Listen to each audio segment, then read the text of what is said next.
on here, I want to take another minute and talk about some tools that are going to help your hammer as far as the mobility. You got a little stability and more specific throwing strength. We're tying in these kind of weak links here. So we have our kettlebell. We're going to show you a kettlebell halo. I'm going to show you the option to use the mace and how that works. Or we can actually just take our standard, this is a 22-pound hammer, and play around with this with just some mace type of swings and related to how we're specifically using the hammer. So I'm going to start simple, especially if you have some shoulder issues, some mobility issues. It's going to really test that out to be able to come around with this. Yeah, this isn't exactly a hammer, but it is going to tie in that same kind of rotational strength and stability through this whole range, basically moving an object around our head, as simple as that. It's probably a good thing for us as throwers. So you can actually do this in any position, standing obviously being the most true functional, lifelike position, but doing some kneeling or even tall sitting position all brings out some different things. That's all good in its own way. So elbows are in around the head.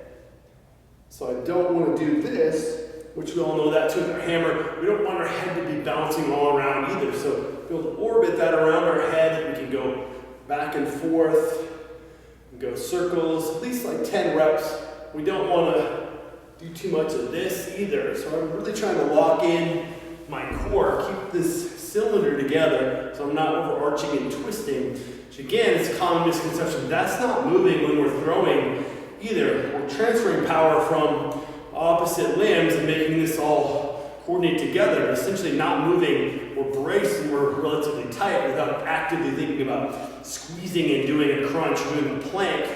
This is tight and doing a called reflexive strength, reflexively just stabilizing the spine like that. So that's what these next tools are going to help us do even more here with this mace. We really get some of that reflexive, a little more dynamic strength, or a lot more, not as much as a true Scottish hammer, right? But that's a nice whip. And again, I can go around in circles. Another good tool for this as well, it's called the shoulder rock by Chris Duffin. Nice plate loadable option there as well. A lot of different tools you can use for this. So that's the mace.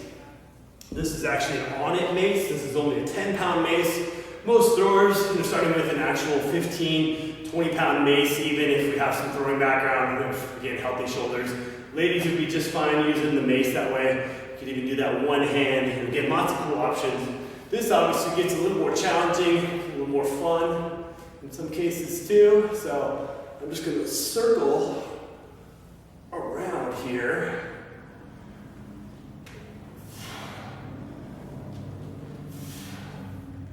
So as much as I can, again, get some nice rhythm going with this thing and try not to scrunch up my face or hold my breath. I just want this to happen naturally. I'm just trying to breathe through my nose actually, not trying to bear down and really have to react to that. Just get that thing moving. Nice rhythm.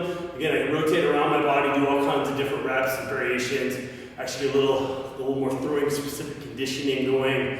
And even ultimately, I think help prevent injuries and kind of tie in all those weak links. So there you have it with that.